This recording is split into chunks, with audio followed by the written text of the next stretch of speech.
ঢালাই রাস্তার কাজ শেষ হতেই 15 দিনের মাথায় বেহাল অবস্থা রাস্তার। সাগরদিঘি পঞ্চায়েতের হরহরি গ্রামের রাস্তা দীর্ঘ 7 বছর অপেক্ষার পর জেলা পরিষদের আন্ডারে 700 মিটার ঢালাই রাস্তা নির্মাণ হয় হরহরি গ্রামে। রাস্তা তৈরির 15 দিনের মাথায় বেহাল দশা ঢালাই রাস্তার। এলাকাবাসীর দাবি, রাস্তা তৈরির 15 দিন হয়েছে, সেই রাস্তা মনে হচ্ছে অনেক দিনকার তৈরি হয়েছে।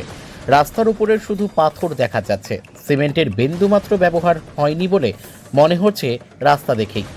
এলাকাবাসী বলেন যে আগেকার রাস্তাটাই ভালো ছিল, এর ওপর নিম্নমানের ঢালাই করায় এই ঢালাই রাস্তা চলাচলের অযোগ্য হয়েছে বলে জানাচ্ছেন এলাকাবাসী।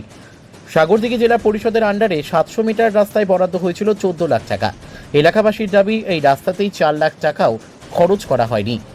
এতটাই নিম্নমানের কাজ হয়েছে বলে দাবি করছেন সাধারণ মানুষজন। আমরা সব জায়গায় দরখাস্ত দিয়েছি, কিন্তু কোনো সুরাহা হয়নি। রাস্তাতে সিমেন্টের পরিবর্তে হয়তো ছাই মিক্স করা হয়েছে, কারণ রাস্তাতে সিমেন্টের ধুলো উঠছে বলে মনে করছে এলাকাবাসী। এলাকাবাসীর মনে প্রশ্ন একটাই, দীর্ঘ 7 বছর অপেক্ষার পর রাস্তা তো তৈরি হলো, কিন্তু কেন নিম্নমানের ঢালাই রাস্তা তৈরি করা হলো না? এই প্রশ্ন থেকেই যাচ্ছে সাধারণ মানুষের কাছে। ব্যুরো রিপোর্ট, খবর মুর্শিদাবাদ।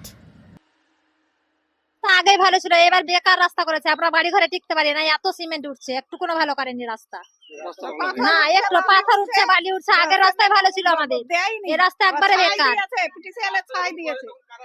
রাস্তা হয়নি তো, রাস্তা সবই পাথর উঠে গেল। কিভাবে মশলাদের, কিভাবে ইঞ্জিনিয়ার পাস হয়েছে, সবাই পাস হয়ে যাচ্ছে। কি কাজ কাজ করছে ওরাই জানে। হ্যাঁ, কেউ প্রতিবাদ করে না। যে আমরা প্রতিনিধি করলাম, তারাও প্রতিবাদ করছে না। হ্যাঁ, এইভাবে যে রাস্তা হয়েছে, রাস্তার অবস্থা। হ্যাঁ, কংগ্রেস পার্টি মেম্বার মুজিবুর রহমান করাল 15 বছর আগে ওই রাস্তাটা 8 ফুট মানে চওড়া আছে, পুরু আছে, 8 ফুট পুরু আছে। ওই রাস্তা 8 ইঞ্চি ওই রাস্তা এখনো ভালো আছে। আপনি উঠেন দেখেন, খানো খায়ের উপরে বেকার খালি বালি আর পাথর।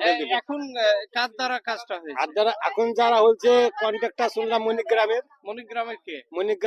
ওরা মণিগ্রামের শামসুল কন্ট্রাক্টর। কিন্তু কন্ট্রাক্টরে একলা দোষ দেবো না, হরহরির মেলা আছে দালাল 10 দালাল সব তোলাবাজি খেয়ে আছে। সবাই তোলাবাজি খেয়ে আছে। কন্ট্রাক্টরকে রাখ করে কন্ট্রাক্টরকে সবাই তোলাবাজি খেয়ে আছে। 10 দালাল, শাসক দলের দালাল, সেটাও বুঝছি, শাসক দলের দালাল।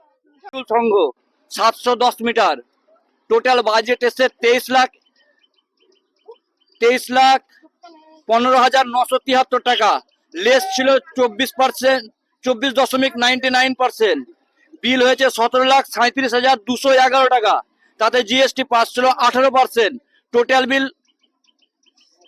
14,24,513 টাকা। এই সম্পূর্ণ টাকার মধ্যে কিছু পার্সেন্টে কাজ হয়নি। সিমেন্টের কাজ হচ্ছে র্যামকো সিমেন্ট, যাতে পুরোপুরি সিমেন্ট মেশাল ছিল। ছাই বা সিমেন্ট, ছাই আমাদের পিডিসিএল ছাই মেশানো ছিল। রাস্তার মানে কোনো একটা জায়গা জমিনে ঠিকভাবে যে সিমেন্টের কাজ হয়, সেটাই কাজ হয়নি। আমরা অনেক জায়গায় অবজেকশন দিয়েছি। এই টোটাল বাজেটটা আমরা পেয়েছিলাম, বিডিও অফিস থেকে তথ্য নিয়েছিলাম যে এই বাজেটে কাজ হয়েছে। কোথায় কোথায় অভিযোগ দিয়েছে? অভিযোগ বলতে আমাদের লোকাল মেম্বার। রাস্তা থেকেও কাটমানি খাচ্ছে। হ্যাঁ, রাস্তা থেকে ভরপুর খেয়েছে, একটু আধটু খায়নি, ভরপুর খেয়েছে। টোটাল বাজেট দিয়ে দিলাম আপনাকে, 14 লাখের উপর কাজ আছে, 4 লাখের কাজ হয়নি, 4 লাখের কাজ হয়নি।